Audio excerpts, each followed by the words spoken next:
देश से तालिबानी शासन को खत्म नहीं कर दूंगा तब तक मेरी मृत्यु नहीं आ सकती है। इस चीज को आप बढ़िया से समझ लो। अब ये तालिबान शासन मैं क्यों कह रहा हूं, मैं कुछ प्रमाण आपको दे रहा हूं और आप उससे खुद डिसीजन करिए, खुद फैसला करिए कि क्या मैं सही कह रहा हूं या गलत कह रहा हूं। क्या भारत के अंदर अभी तालिबान जैसा एक शासन चल रहा है या नहीं चल रहा है, ये मैं बहुत सारे आपको उदाहरण दूंगा। अब पहली तस्वीर मैं आपको दिखा रहा हूं दरभंगा की, आप इस पे खुद फैसला करें। लड़की की मां की शादी अधेड़ उम्र के एक दरभंगा में बेटे के प्यार करने की सजा मां पिता को दी गई है। लड़की के घर वालों ने लड़की की मां की शादी अधेड़ उम्र के एक शख्स से जबरन करवा दी। केबीसी पर खबर दिखाए जाने के बाद प्रशासन हरकत में आया और एक मां के साथ तालिबानी हरकत करने वाले दोषियों के खिलाफ एक्शन शुरू हो गया। आज जो देखेंगे उसे देखकर रूह कांप जाएगी। आज जो सुनेंगे वो आवाज सीधे आपके कलेजे को चीर देगी। आज जो नजर आएगा उसे देखकर खून खौल जाएगा आपका। दरभंगा से आई इन तस्वीरों को जिसने भी देखा वो गुस्से से आग बबूला हो गया। बेटे की मोहब्बत करने की ऐसी सजा एक माँ बाप को मिली जिसे देखकर तालिबानी हुकूमत की याद आ गई। ये मुट्ठी भर लोग इश्क मोहब्बत के ठेकेदार बनकर आए और प्यार करने वाले बेटे के परिवार को टॉर्चर करने की सारी हदें पार कर दी। केबीसी पर यह खबर चली तो महकमे की नींद उड़ गई। सिस्टम के खिलाफ आम लोगों का गुस्सा फूट पड़ा। खबर एसपी तक पहुंची तो फौरन एसपी ने जांच बिठा दी। केबीसी संवाददाता ने एसपी से बात की तो एसपी ने दो टूक कह दिया कि किसी भी सूरत में दोषी बख्शे नहीं जाएंगे। एक बार फिर इन तस्वीरों को देखकर रोंगटे खड़े हो जाते हैं। इंसानों की खाल में जल्लादों की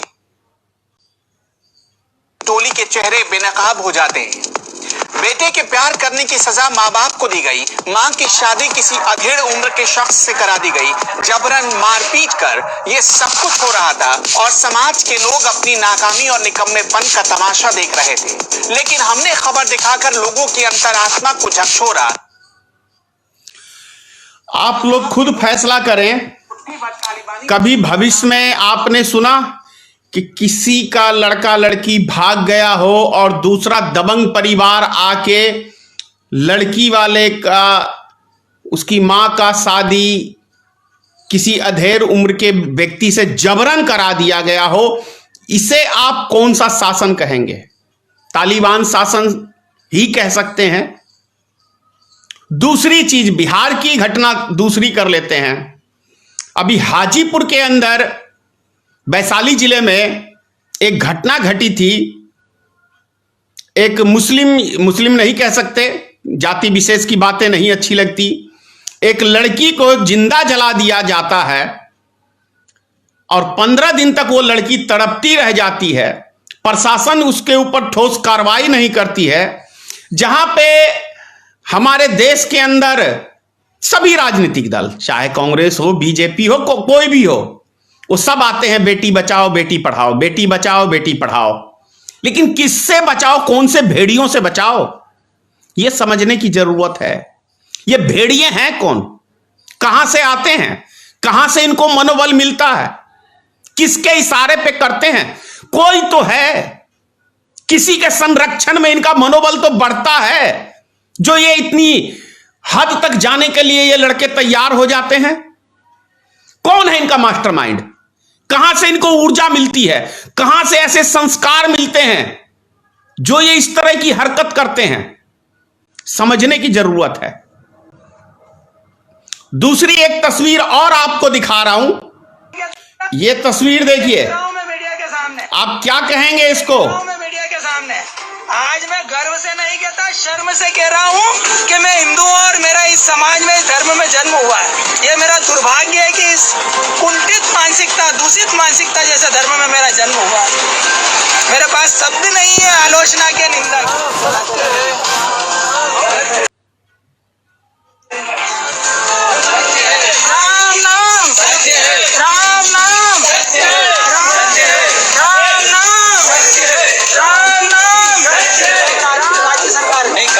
अभी तक यहाँ का जो है में जलता था, मैं जाने की जगह नहीं है।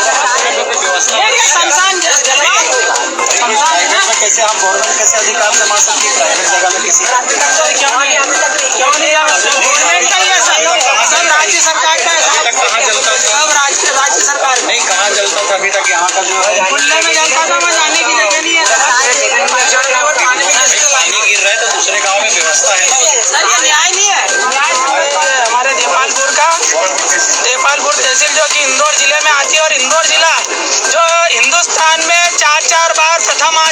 स्वच्छता के लिए। आज आजादी के 72 साल बाद भी हमारे बुजुर्गों को जलने नहीं दिया जा रहा है, हमारी दलित महिला को जलने नहीं दिया जा रहा है, केवल इसलिए कि हम छोटी जाति के। जब दंगे होते हैं तो हमको बोलते हैं गर्व से कहो हम हिंदू हैं, और हमारे लोग लड़ने जाते हैं। रामकृष्ण बुद्ध महावीर भगवान शिव को मानने वाले हमारे लोग हैं, और आज हमारी माता जी का देहांत हो गया तो हमको जलने नहीं दिया जा रहा है। कहा जा रहा है कि आपके लिए यहाँ पर जलने की जगह नहीं, आप कहीं पर भी जलाओ। आप इस शमशान में नहीं जला सकते क्योंकि वो ऊंची जाति वालों का शमशान है। हम छोटी जाति के इसलिए हमारे को जलने का अधिकार नहीं, मंदिर में जाने का अधिकार नहीं, कुएं में पानी पीने का अधिकार नहीं है। हम ये आजादी के 72 साल बाद कौन सा जीवन जी रहे हैं? हमें तो ये लग रहा है कि अफगानिस्तान पाकिस्तान में जी रहे हैं। उससे ज्यादा स्वतंत्रता तो इस्लामिक देशों में होगी हमारे लोगों को। आज कहते हुए बहुत दुखित मन है।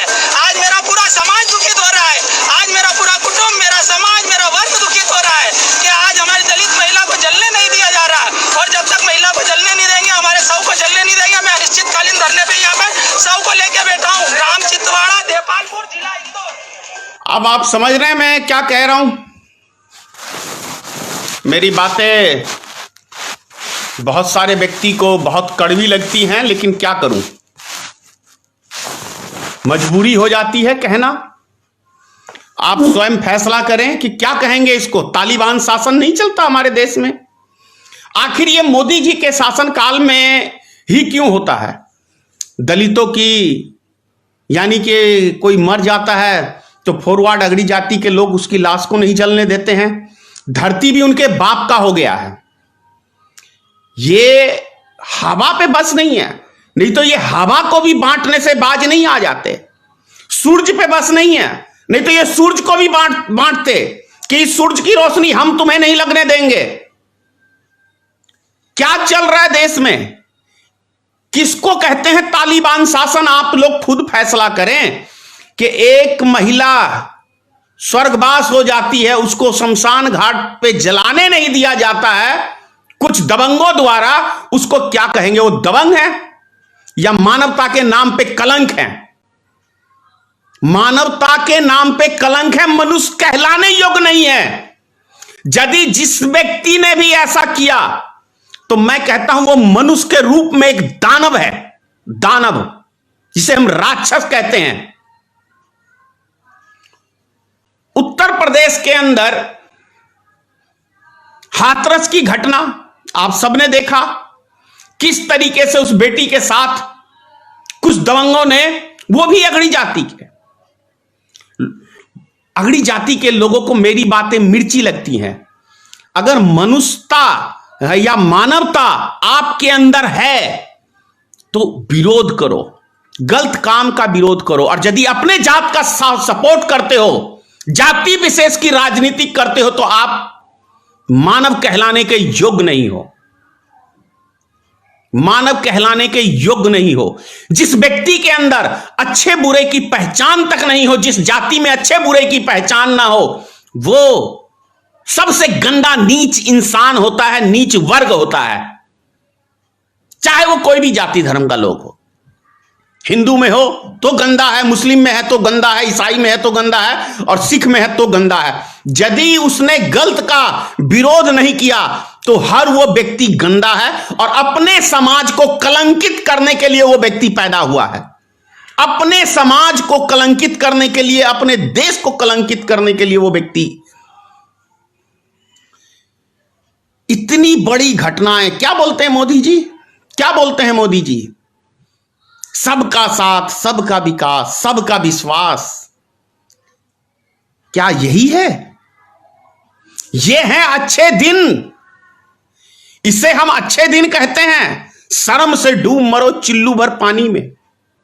यदि ये अच्छे दिन है तो हमारे बुरे दिन अच्छे थे, हमारे लिए वो बुरे दिन अच्छे थे। ऐसे अच्छे दिन अंधभक्तों को मुबारक हो, उनको मुबारक हो, क्योंकि तुम्हारी मां बहनों के साथ नहीं हुआ है ना। तुम्हारे अंदर मानवता नहीं है, तुम्हारे अंदर दिल नहीं है। क्योंकि यदि मानवता होती तो तुम शर्मसार होते, लज्जित होते, और जिसने भी किया उसकी निंदा करते।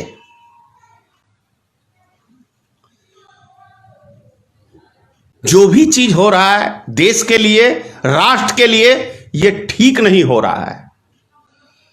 कभी ये मत सोचना, बहुत सारे लोग क्या सोचते हैं, अरे फलाने के घर में आग लगी है, मुझे क्या लेना देना। भैया हकीकत बात है, आग तो किसी एक के घर में लगती है, लेकिन उसकी लपटें जो है ना सैकड़ों घर को ले डूबती है। समाज में यदि कोई व्यक्ति अत्याचार कर रहा है और हम सब बैठ के तमाशा देख रहे हैं, उसको सहन कर रहे हैं, तो हम कहीं ना कहीं उस गंदगी का हिस्सा बन रहे हैं, हम उस गंदगी को बढ़ावा दे रहे हैं। कोई व्यक्ति हो, विरोध करना चाहिए। कोई भी समाज में हो, कोई व्यक्ति गलत काम करता है, उसका विरोध होना चाहिए, चाहे वो राजनीतिक दृष्टिकोण से हो, चाहे सामाजिक दृष्टिकोण से हो, चाहे किसी भी तरीके से हो। यदि कहीं कोई अत्याचार, कोई गलत, कोई दबंगगिरी दिखाता है तो उसका विरोध करिए और उसको असली अंजाम तक पहुंचाने का काम करिए।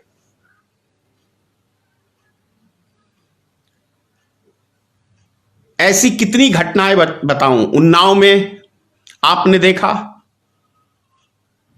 कुलदीप सिंगर क्या किया, रेप किया, लड़की को मरवा दिया, उसके पूरे परिवार को मरवा दिया, और कैसे भाजपा के नेताओं ने उसका सपोर्ट किया और उसको बचाने के लिए हर प्रयास किया।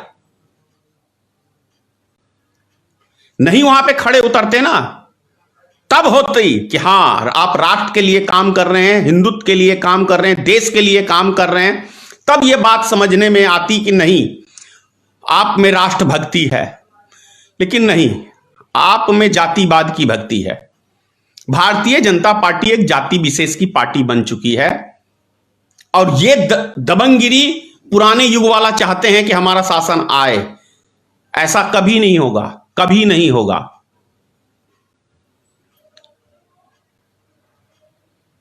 एक गाना सुने हो ना, गुजरा हुआ जमाना आता नहीं दोबारा, हाफिज खुदा तुम्हारा। तो जो युग बीत गया वो युग कभी नहीं आएगा। ये कभी सपना मत देखना कि जो दबंगगिरी पहले चलती थी दलित समाज के ऊपर, बैकवर्ड समाज के ऊपर, तुम हिंदू मुसलमान का वो खेल खेल के और भीतर की कुछ और राजनीति कर रहे हो। ये समझ में आ रही है लोगों को।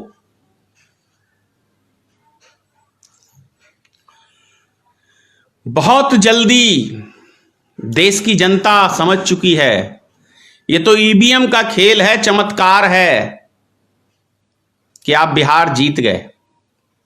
और जब तक ईवीएम से आप चुनाव लड़ते रहोगे तब तक जीतते भी रहोगे, क्योंकि सत्ता आपके हाथ में है, पावर आपके हाथ में है। इसी का खेल खेलते रहो, लोकतंत्र की हत्या करते रहो। यह हमारे देशवासियों को भी समझना चाहिए क्या हो रहा है। और मैं तो कहता हूं कि अभी जब ये सब घटनाएं हो रही हैं और इन सब घटनाओं को दबाने के लिए हमें क्या करा जाता है, कभी पाकिस्तान के बॉर्डर पे ले जाते हैं, कभी चीन के बॉर्डर पे ले जाते हैं। जब यहां से निकलते हैं बाहर तो वहां चले जाते हैं और झूठी एक खबरें चलाई जाती हैं। नेशनल दस्तक की आपसे गुजारिश है कि अगर इसको बचाना चाहते हैं तो नेशनल दस्तक को सब्सक्राइब करने के लिए रेड कलर के सब्सक्राइब बटन को दबाएं, फिर बेल आइकन की घंटी दबाएं। नेशनल दस्तक को बचाने के लिए बहुत जरूरी है कि हर खबर को शेयर करें, लाइक करें, कमेंट जरूर करें।